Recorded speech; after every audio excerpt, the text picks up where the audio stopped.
Setelah kita melihat makna asali dari Kejadian pasal 1 ayat 1 sampai pasal 2 ayat 3, kini kita harus maju kepada topik final kita, penerapan modern dari kisah penciptaan. Untuk menerapkan teks ini, kita akan secara cermat mengikuti cara-cara Perjanjian Baru mengelaborasi tema-tema dari bagian ini. Para penulis Perjanjian Baru sangat mengandalkan Kejadian pasal 1 untuk pemahaman mereka tentang penciptaan dunia ini oleh Allah. Mereka telah memberikan semua indikasi bahwa mereka percaya pada keterandalan tulisan Musa.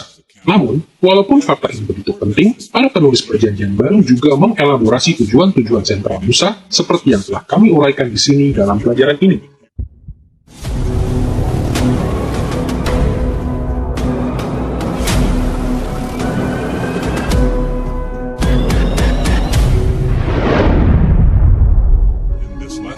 Bagaimana Musa melihat penciptaan sebagai prototipe penebusan Israel dari Mesir, Perjanjian Baru juga memandang Kejadian pasal 1 ayat 1 sampai pasal 2 ayat 3 sebagai prototipe dari penebusan yang jauh lebih besar, keselamatan yang datang di dalam Kristus. Perjanjian Baru mengajarkan bahwa semua pengalaman keselamatan dan penghakiman yang Israel lihat dalam zaman Perjanjian Lama mengantisipasi hari terakhir yang agung, ketika Allah akan membawa keselamatan dan penghakiman melalui anaknya, Yesus. Keyakinan ini mendorong para penulis Perjanjian Baru untuk mendekati catatan Musa tentang penciptaan dengan fokus khusus pada Kristus. Sama seperti Israel harus melihat keluarannya sendiri dalam kaitannya dengan penciptaan, para penulis Perjanjian Baru melihat Kristus dalam kaitannya dengan penciptaan. Setiap kali kita menyusuri ajaran Perjanjian Baru tentang karya penebusan Kristus, kita harus senantiasa ingat bahwa para penulis Perjanjian Baru menyadari bahwa Kristus tidak mendatangkan penebusan ke dalam dunia secara sekaligus. Sebaliknya, mereka percaya bahwa Kristus telah membawa keselamatan yang agung dan penghakiman ke dalam dunia dalam 3 tahapan kerajaannya yang saling berkaitan. Yang pertama, Kristus telah menggenapi banyak hal untuk keselamatan umatnya ketika ia pertama kali datang ke bumi. Kita dapat menyebut periode kedatangan pertama Kristus ini sebagai inaugurasi kerajaan. Perjanjian Baru memandang kehidupan, kematian, kebangkitan, dan kenaikan Kristus ke surga, seperti juga Pentakosta, dan juga seluruh pelayanan para rasul yang menjadi fondasi sebagai permulaan dari penebusan Kristus yang agung. Yang kedua, para penulis Perjanjian Baru memahami bahwa kerajaan Kristus berlanjut pada masa kini setelah ia meninggalkan bumi ini. Selama waktu ini, anugerah keselamatan dari Allah tersebar ke seluruh dunia melalui pemberitaan Injil.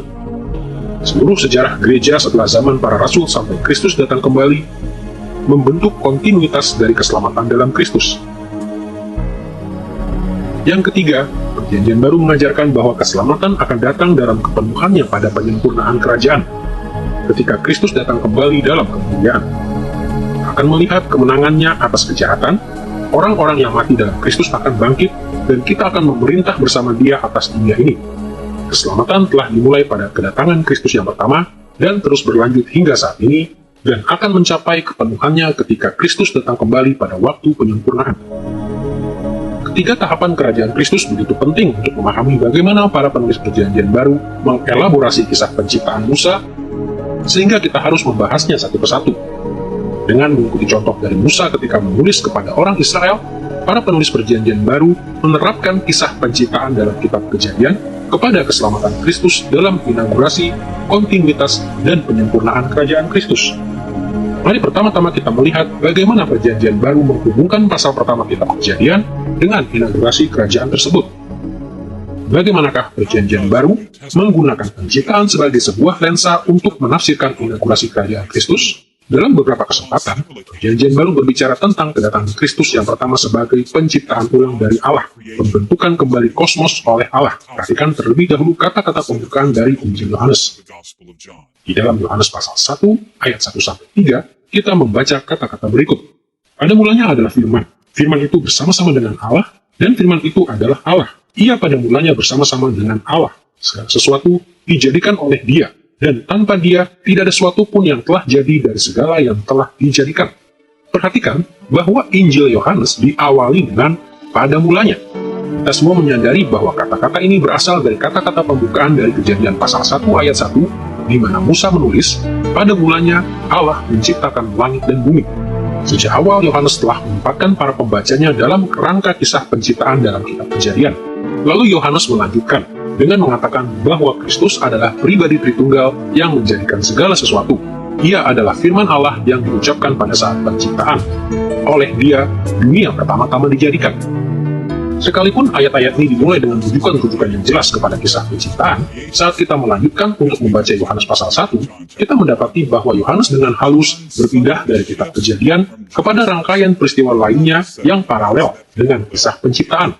Dengarkanlah apa yang Yohanes tuliskan dalam ayat-ayat berikutnya dalam Yohanes pasal 1 ayat 4-5 berikut. Dalam Dia ada hidup, dan hidup itu adalah terang manusia. Terang itu bercahaya di dalam kegelapan, dan kegelapan itu tidak menguasainya. Pada titik ini, Yohanes terus mengambil tema dari Kejadian pasal 1, khususnya tema terang yang Allah bawa ke dalam dunia yang gelap dan kacau balau pada hari yang pertama. Namun bukannya sekedar berbicara tentang Yesus sebagai terang dalam kitab Kejadian, Yohanes menunjuk kepada inkarnasi Kristus sebagai terang yang menyinari kegelapan dunia yang disebabkan oleh dosa.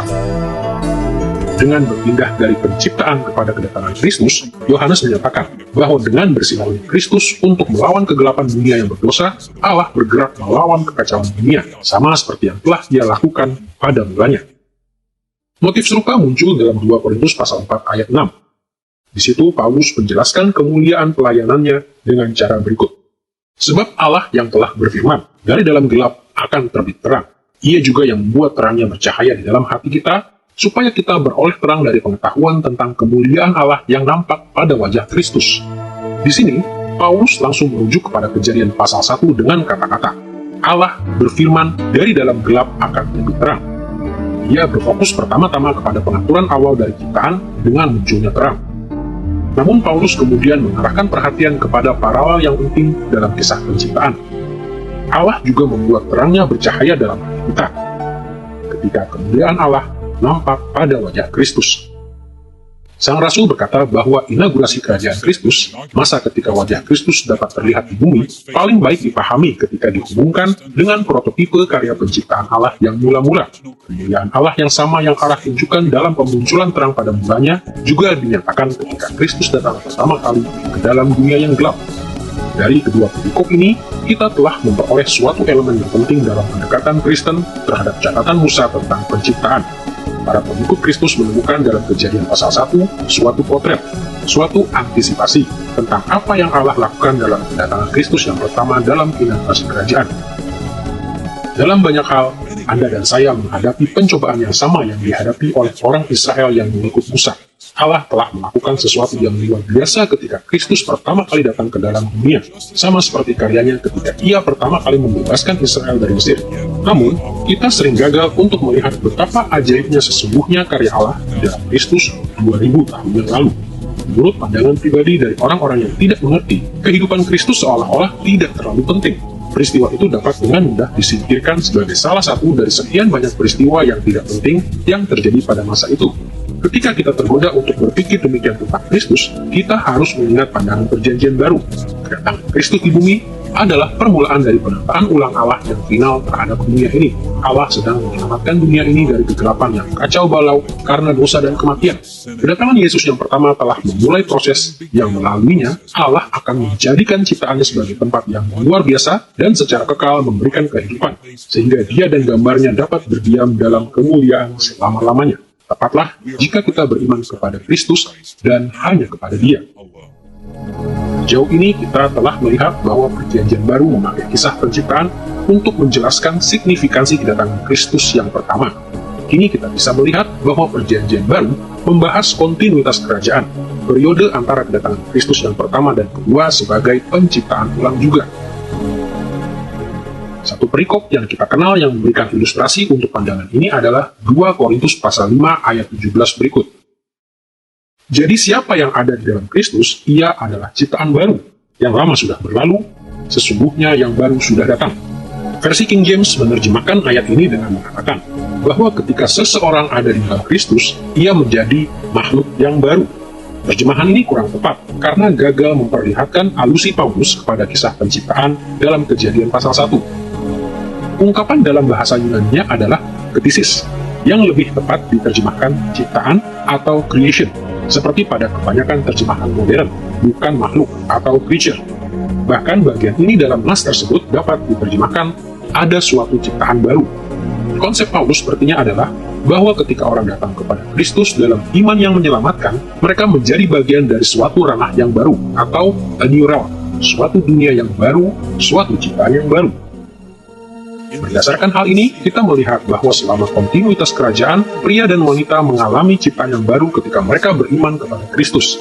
Dalam pengertian ini, catatan kitab Kejadian tentang penciptaan menjadi suatu cara untuk memahami dengan tepat apa yang terjadi kepada setiap orang yang mendengar, mempercayai, dan mengikut Kristus. Saat kita menjadi bagian dari ciptaan Allah yang baru, kita mulai menikmati keajaiban dari tatanan ideal Allah bagi dunia ini. Karena alasan ini, tidak heran apabila Paulus juga menggambarkan proses keselamatan individu dengan cara lain yang disimpulkan dari catatan Musa tentang penciptaan. Dalam Kolose pasal 3 ayat 9-10, kita membaca kata-kata berikut. Kamu telah menanggalkan manusia lama serta kelakuannya dan telah menggunakan manusia baru yang terus-menerus diperbaharui untuk memperoleh pengetahuan yang benar menurut gambar Khaliknya. Dalam nas ini, Sang Rasul menggambarkan apa yang terjadi pada para pengikut Kristus berdasarkan pengertian dari Kejadian pasal 1. Kita diperbaharui menurut gambar Khalik kita. Tentu saja, Paulus merujuk pada Kejadian pasal 1 ayat 27, di mana Musa berkata bahwa dunia ideal Allah mencakup Adam dan Hawa yang diciptakan dalam gambar Allah. Pada masa kontinuitas kerajaan Kristus, kita mendapati bahwa kita terus-menerus diperbarui dalam proses yang berlangsung seumur hidup untuk memperoleh kembali status yang dimiliki oleh orang tua pertama kita sebagai gambar-gambar Allah. Kedua bagian Alkitab ini menunjukkan bahwa Perjanjian Baru memakai kisah penciptaan yang ditulis Musa sebagai standar untuk memahami karya Kristus, bukan hanya dalam inaugurasi kerajaan, tetapi juga dalam kontinuitasnya. Tentunya para penulis Perjanjian Baru membawa tema-tema dari kisah penciptaan yang ditulis Musa kepada satu langkah final. Mereka tidak hanya melihat kedatangan Kristus yang pertama sebagai permulaan dari ciptaan yang baru, dan kepada kontinuitas kerajaan sebagai saat ketika setiap orang menikmati efek-efek dari ciptaan yang baru dalam kehidupan mereka. Tetapi mereka juga menerapkan tema-tema penciptaan sampai kepada tahapan final dari karya Kristus, yaitu penyempurnaan kerajaan. Setidaknya dua bagian dalam Perjanjian Baru menonjol dalam hal ini. Pertama, Ibrani pasal 4 mengacu kepada kedatangan kembali Kristus dalam pengertian kisah penciptaan yang ditulis Musa. Sebab tentang hari ke-7 pernah dikatakan di dalam suatu nas, dan Allah berhenti pada hari ke-7 dari segala pekerjaannya. Jadi masih tersedia suatu hari perhentian, hari ke-7 bagi umat Allah. Sebab barang siapa telah masuk ke tempat perhentiannya, ia sendiri telah berhenti dari segala pekerjaannya, sama seperti Allah berhenti dari pekerjaannya. Karena itu, baiklah kita berusaha untuk masuk dalam perhentian itu. Sebagaimana Musa memakai hari Syabat Allah dalam Kejadian pasal 2 untuk memacu Israel untuk menuju ke Kanaan, negeri perhentian, maka penulis Ibrani melihat hari Syabat Allah sebagai prototipe ideal dari penebusan final yang akan kita alami ketika Kristus datang kembali. Sebagaimana Allah menata dunia secara ideal sejak semula dan memberikan sukacita Syabat, maka ketika Kristus datang kembali dalam kemuliaan, Ia akan menata kembali dunia ini dan memberikan kepada umatnya sukacita dari perhentian Syabat yang terakhir. Saat kita menantikan hari itu, di sini kita membaca bahwa kita harus berusaha untuk masuk ke dalam perhentian itu yang akan datang ketika Kristus datang kembali. Akhirnya, salah satu nas yang paling luar biasa yang menandai kedatangan Kristus yang kedua kalinya berdasarkan pengertian dari kisah penciptaan yang ditulis Musa adalah Wahyu pasal 21 ayat 1. Dengarkanlah cara Yohanes menerapkan tema-tema penciptaan kepada kedatangan Kristus kembali. Lalu aku melihat langit yang baru dan bumi yang baru. Sebab langit yang pertama dan bumi yang pertama telah berlalu, dan laut pun tidak ada lagi. Yohanes berbicara tentang langit yang baru dan bumi yang baru, dan ungkapan ini mengingatkan kita kepada Kejadian pasal 1 ayat 1, yang mencatat bahwa Allah menciptakan langit dan bumi. Terlebih lagi Yohanes mengatakan bahwa dalam dunia yang baru ini, laut pun tidak ada lagi. Ingatlah bahwa dalam Kejadian pasal 1 ayat 9, Allah menahan laut, menahannya di dalam batas-batasnya agar daratan yang kering dapat muncul, dan membentuk habitat yang aman untuk umat manusia. Dalam dunia yang baru, setelah Kristus datang kembali, kita akan mendapati bahwa lautan yang asin itu akan seluruhnya disingkirkan dari bumi ini dan diganti dengan air yang segar yang memberi kehidupan. Karya Kristus mirip dengan hari-hari penciptaan dalam Kejadian pasal 1, Tapi di dalam Kristus, Allah akan bertindak lebih jauh melampaui yang sebelumnya dalam membawa tatanan yang ideal itu kepada kesempurnaan. Seluruh alam semesta akan diciptakan kembali menjadi langit yang baru dan bumi yang baru, dan Allah beserta umatnya akan menikmati dunia yang baru itu bersama-sama. Sayangnya, orang Kristen sering memisahkan pengharapan kekal mereka dari penciptaan. Kita berasumsi bahwa kita akan menikmati kekekalan dalam dunia rohani di atas, di dalam surga. Tetapi perjanjian baru sangat jelas dalam hal ini. Tujuan akhir yang final adalah untuk kembali kepada Syabat yang ditetapkan pada hari ke-7 penciptaan. Kita akan menikmati kekekalan di dalam langit yang baru dan bumi yang baru. Ini adalah pengharapan Israel pada zaman Musa dan merupakan pengharapan kita bahkan sampai saat ini. Ketika kita mengikuti pedoman dari perjanjian baru, kita seharusnya mendekati pasal pembukaan dari kitab Kejadian itu bukan sekedar sebagai catatan tentang apa yang terjadi pada dahulu kala. Pasal ini juga merupakan potret dari apa yang telah Allah lakukan dalam kedatangan pertama Kristus, apa yang sedang Ia lakukan sekarang dalam kehidupan kita sehari-hari, dan apa yang akan Allah selesaikan suatu hari nanti ketika Kristus datang kembali. Dalam ketiga tahapan kerajaan Kristus, Allah bekerja untuk melawan kekacauan karena dosa dan kematian di dalam dunia dan di dalam kehidupan kita. Di dalam inaugurasi, kontinuitas, dan penyempurnaan kerajaan, Allah telah menempatkan dunia di jalan menuju kepada akhirnya yang ideal, ciptaan baru yang ajaib bagi umatnya. Dalam pelajaran ini kita telah melihat 4 ide utama. Tujuan yang menyeluruh dari Kejadian pasal 1 sampai pasal 11, struktur dan makna asli dari Kejadian pasal 1 ayat 1 sampai pasal 2 ayat 3, dan cara-cara perjanjian baru menerapkan tema-tema kisah penciptaan kepada Kristus dan kepada kehidupan kita. Implikasi-implikasi dari pendekatan ini terhadap catatan Musa tentang kisah penciptaan untuk saat ini sesungguhnya sangat luar biasa. Sebagai orang Kristen yang hidup pada masa kini, kita perlu melihat bagaimana tujuan awal Musa dalam kitab Kejadian diterapkan dalam kehidupan kita di dalam Kristus. Sama seperti orang Israel yang pertama kali mendengar pasal-pasal pembukaan kitab Kejadian, kita pun mudah putus asa ketika kita mengikut Kristus di dalam dunia yang berdosa ini. Namun sebagaimana Musa menguatkan para pembacanya untuk percaya bahwa mereka sedang berada di jalan Allah yang mengarah kepada dunianya yang ideal, kita juga seharusnya dikuatkan sementara kita berjalan di dalam jalan Allah yang luar biasa untuk menuju kepada dunia yang ideal ini di dalam Kristus.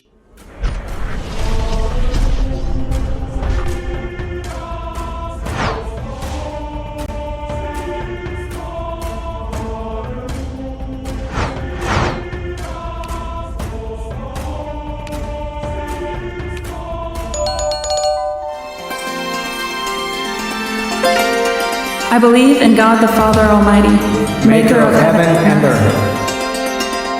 I believe in Jesus Christ, His only Son, our Lord, who was conceived by the Holy Spirit and born of the Virgin Mary. He suffered under Pontius Pilate, was crucified, died, and was buried. He descended into hell. The third day he rose again from the dead. He ascended into heaven and is seated at the right hand of God the Father Almighty. From there he will come to judge the living and the dead. I believe in the Holy Spirit, the Holy Catholic Church, the communion of saints, the forgiveness of sins, the resurrection of the body, and the life everlasting. Amen.